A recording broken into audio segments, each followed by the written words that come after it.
Hey everybody, this is Larry. This is day 4 of the Leetcode day challenge. Hit the like button, hit the subscribe button, join me in Discord, let me know what you think about today's farm. I said day 4 like that because it's 4th of July here in USA and New York City. But yeah, let's get, today, well, technically today, with the day I lived, is the 3rd of July, so no, I don't know. Maybe tomorrow I'll take some video of the fireworks. But yeah, today I just ran 3 miles, but I don't know, I was just so tired. Not gonna lie, this video is a little bit slow in coming out because I got home and then I just passed out on the couch for a couple of hours, that kind of day. I I don't know what it means, but what it means is let's get started at this farm. So okay, so I mean, I think we all have a little bit of a taste for this problem, right? Like in a sense that yeah, I mean, I've done this farm before, but I don't remember that much. But it's hard to not think about this one after yesterday's farm, right? I mean, this is yesterday we had find cave character in string game 1, today's string game 2. I think there's a little bit of a difference, and we'll figure it out. But it's an easy natural progression, so we'll take a look and let's get started. Alice and Bob are playing a game of string A, so that far I remember. So the same as yesterday. Okay, so you have 2 operations. Oh, but in sequence. Okay, fine. So it's like one operation with multiple parts or multiple operations, I guess, however you want to say it. Okay, so first you append a copy of word to itself. Oh, no, I miswrote this. Okay, so you have some operations and then okay, no, so I read it wrong. All operations in sequence. Okay, so that means that the 2 types of operation out. This is where it's as an engineer, it's a little bit difficult to read this sometimes, just because you're used to APIs and stuff, and you're probably given an object instead. No one would write it like this normally, because that's just bad practice, like having a But anyway, all right. So okay, if it's 0, you double it up. If it's 1, you generate a string by changing to each character to the next character and appending it to the original word. So this operation 1 is what we did yesterday. So C creates CD, ZB is equal to ZBC. Return the value of the cave character and word after performing all the operations. Okay. I think the first thing I want to see is what K is, right? Because, yeah, I mean, I think as we talked about yesterday, if we are able to keep track of all K, you can do it in log K times or whatever, right? Because it doubles every time you do an operation. And in this case, yeah, right. In this case, both operations 0 and 1 doubles doubles the input, right? So yeah, so that's basically the idea. But K being up to 10 to the 4th means that, well, sure, log K is still great and probably needed, but you cannot keep track of all the K characters, right? So now we have to figure out what to do next. Okay, I'm not gonna lie. So even though I said I worry about remembering this, I don't remember this. So we'll see how it goes. But I think that, my understanding, and hopefully it is correct, is that both operations are the same. The only difference is whether you change the characters or not, right? Because you always doubled up, right? So this is going to the next character. Okay. Let's see. I think for this one, my first idea would be, because we double every time, the thing I would think about is, I mean, the first obvious idea after all the other things that we already said, the first thing that came to my mind, quote unquote obvious, is that, well, we cannot keep track of all the K characters, right? And we can keep track of all the K characters, then we have to do something, well, smarter, to keep track of all the, not all of them. We don't have to keep track of all the characters, we just have to keep track of the cave character and how it extends. I think one thing I would also say about this particular problem, right? And I just made this observation now. It's not, I mean, maybe I did in the past too, but this is actually, I just noticed this now, is that the characters don't change, right? That means if a character is generated, it does not change, right? meaning that if you're looking for k is equal to 2 and you know what that character is, every operation you do in the future, it doesn't change that character at index 2, right? So it's something to know, because that means that we don't have to worry about future operation changing your answer. As soon as you have enough characters, you should be good, right? Because you always appending to the original. Okay. I think the thing that I would like to do is, and the way that I would approach these kind of problems normally of like keeping track of index, or keeping track what character is at an index, is to keep track of the movement of the index, right? So you could start it. I would do it the other way, which makes sense. But I think the visualization is easier if you think about it in terms of just like from the beginning, right? And both these operations, it's the same idea, but let's say we have a length in terms of dependency, right? So the character 0 depends on itself. It starts at A, right? So it's always going to be A. And then now and then after one operation, what happens? Well, as we said, the first character doesn't change, but then the first character or this index 1 character, so the second character, also depends on this character, right? So I just call it, I don't know, right? Let's call it index 1 for 1, right? And again, these things don't change, but then what happens? Well, now let's just actually write a 0 here, right? Just for consistency. Here again, 0 and 1 doesn't change, but then when you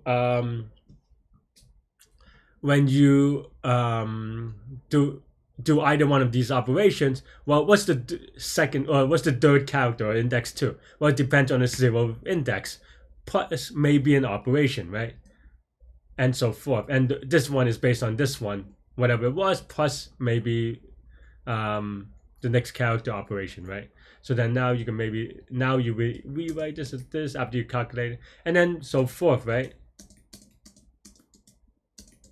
Oops. Right, so that's basically the idea, is that every time you double, so that means that given, and this is going forward, right? So we start with zero character, we double it, and you could kind of follow the progression. And here, the way that you can think about it is that now you have a tree, right? Because this one goes to this one. So for every I mean, you could look for it forwards, of course, right? But you can also look at it backwards, which is that, let's say you have character 0, 1, 2, 4, 5. They say this is a 5. Then the fifth character is just Leetcode 2.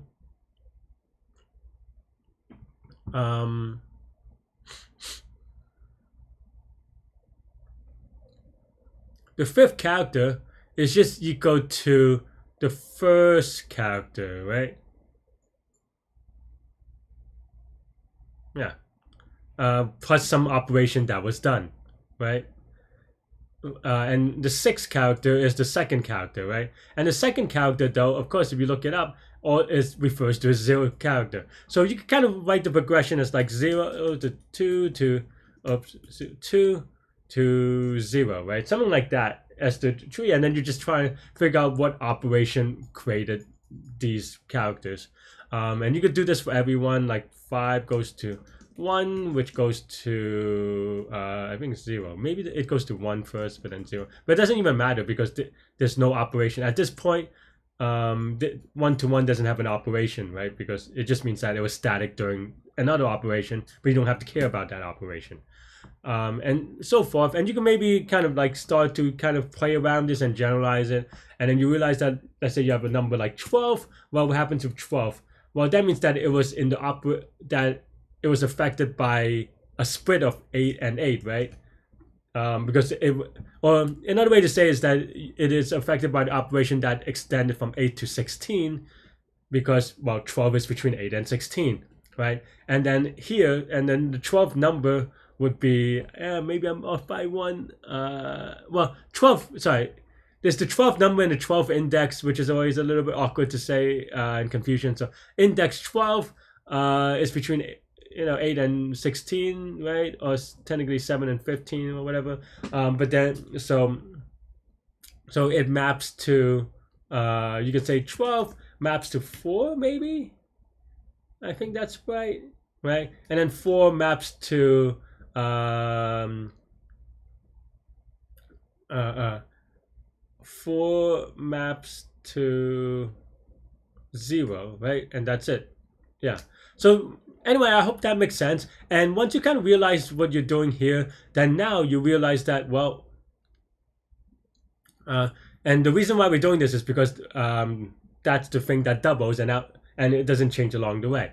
But once you realize this is that, well, what you're doing is just trying to get the powers of 2's, right? Meaning this is now 2, I forget what it is, but it's just 12 is equal to 4 plus 8, or 8 plus 4 if you want to write it that way, right? And then you could do this for every number. Like 15 is equal to, what's it, 8 plus 4 plus 2 plus 1, right? Something like that. And this means that we have to figure out the operations that kind of extend that way, right? And that means that if you have a bit, if you want to look at it in terms of binary numbers, that means that if you have a bit in that position, you do that operation, right? And that's really it. I think that's the core idea of what I want to do. And just to be clear, everything is live. I did not remember enough. I think what I mean by live is that sometimes it feels like maybe I make it seem like I already know the answer and explaining it, and a lot of the times it's true, but because I know the problem or I've thought ahead of time. But this one I actually didn't think that much ahead of time, though I do have a lot of time in terms of like I'm explaining it, so it buys me time versus like me doing it live, right? But for example, when I went this, I was like, oh, let's just subtract the biggest power of 2. Right, and then 12 you have 4 and then 8, but then that's when I realized, oh, you're subtracting the biggest power of 2, that is just binary numbers, and then now we have this binary number things, right? And the reason why that is important is that it allows you to kind of also work now forward instead of backwards, and the forward is important because then now the things are traced under it. You can also do it backwards recursively, if that makes sense, because I mean, you just kind of, it doesn't really matter. You just look at the operation that maps.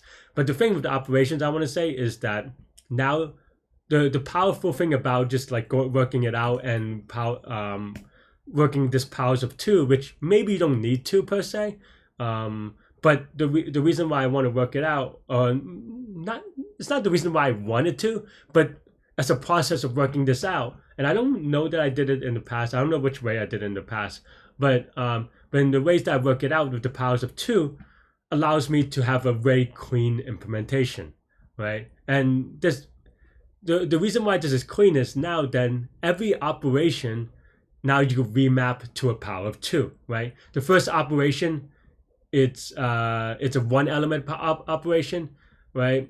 The second operation is a 2 element operation. The third operation is 4 and so forth, right? Powers of 2. And in that way, you can also map those to, well, a bit, right? And this is where probably people do, like, if you read other solutions in general, I imagine some people do with like crazy bit masks or bit mask looking things. That's probably where they get it from, right? So okay, so let's say now I have like index, ops or op in enumerate operations, right? Then now we can do it forward. We say the current number or the current character, I suppose, is A. I say number. I think about these characters like numbers anyway, right? So then now, if so, yeah.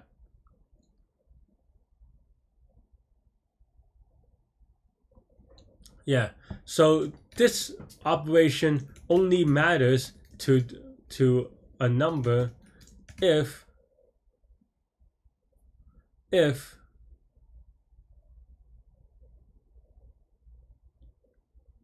I'm just trying to think, sorry, because I am doing this live. I'm like, what if I'm wrong?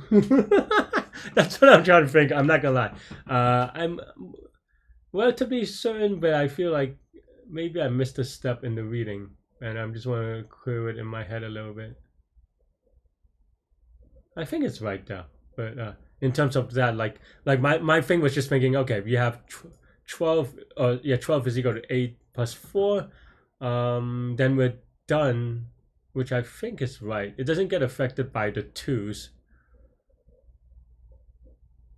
Yeah, it doesn't get, yeah, because I was just trying to think why it doesn't, but you can imagine that you just have this step, whatever this step does, in terms of the 2 and the 3 getting affected by the original 1, it doesn't matter because this one doesn't, like, whatever this is, we don't care when looking at step 5 or whatever, right? So okay, so yeah, if the bits match, if you want to say, so then now I want to say if to the power of 2, 1, if this n, and this is the part that looks a little bit crazy if we didn't already kind of do all the math. So that means that if this bit is true, that means that if, you know, for example, if 12 has an 8-bit, then that means that we do this operation and we carry it forward, right? And then that means that, yeah, so we do this operation, and there are only 2 operations to do, honestly, right? One is 0, which we kind of ignore because that means that there's a no op in terms of doubling from what it was previously. But if it's a 1, then that means that we change it to the next one, right? So how is operations again? What is, actually I don't even know where the syntax is. Oh,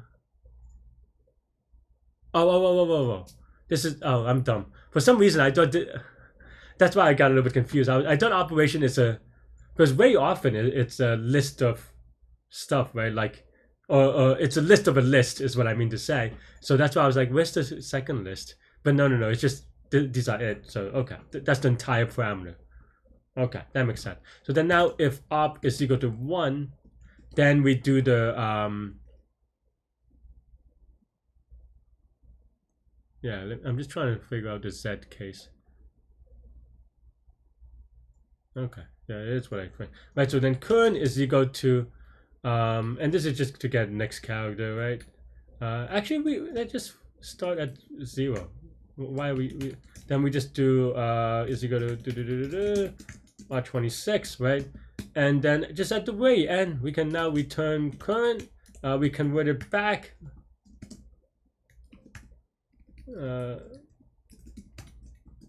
And then that's it, hopefully, right? And I'm very wrong, huh? Well, I was hoping this was it. Okay. But,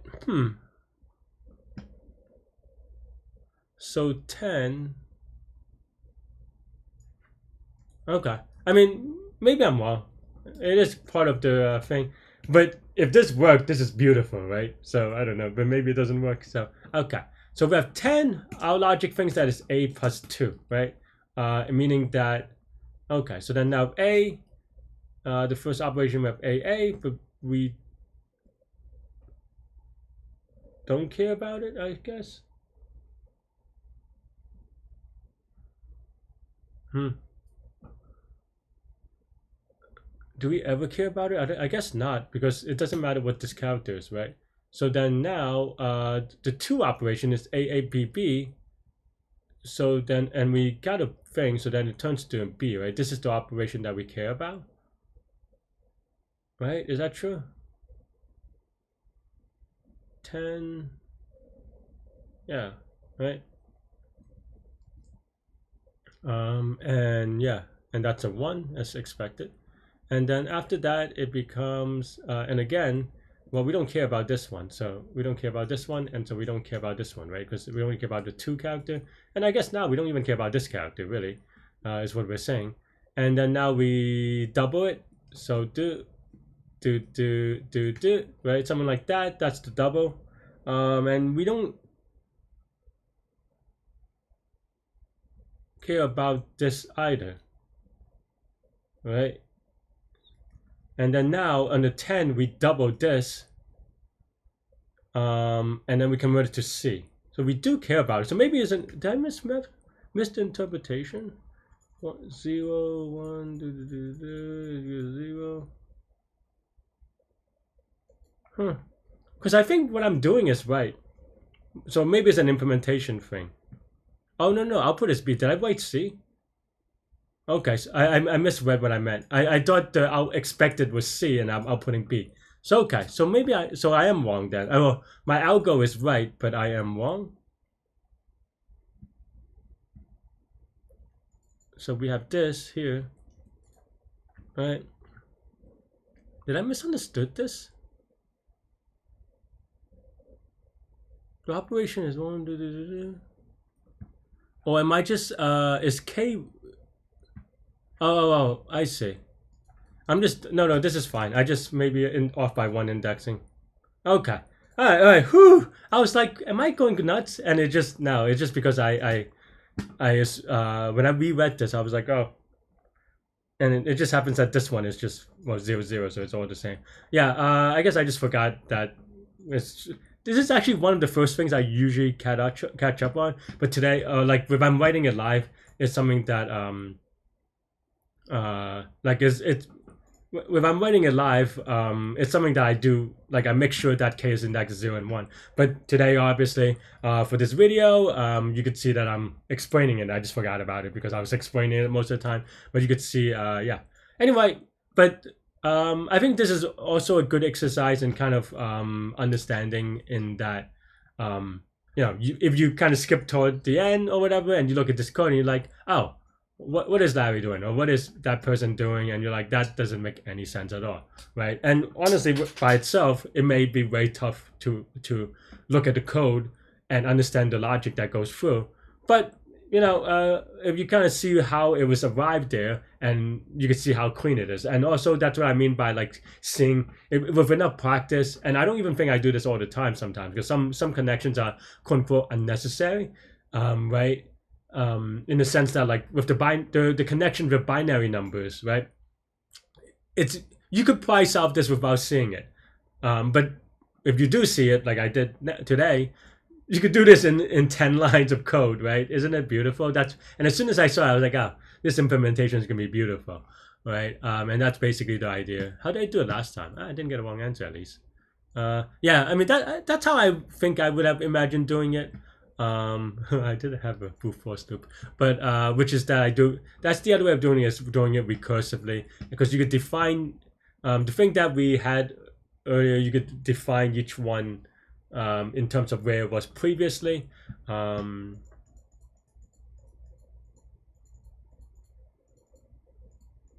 But yeah, but there is some like binary number. I mean, or this is just going through the numbers by itself, but and going to offsets. I think this is actually easier to understand.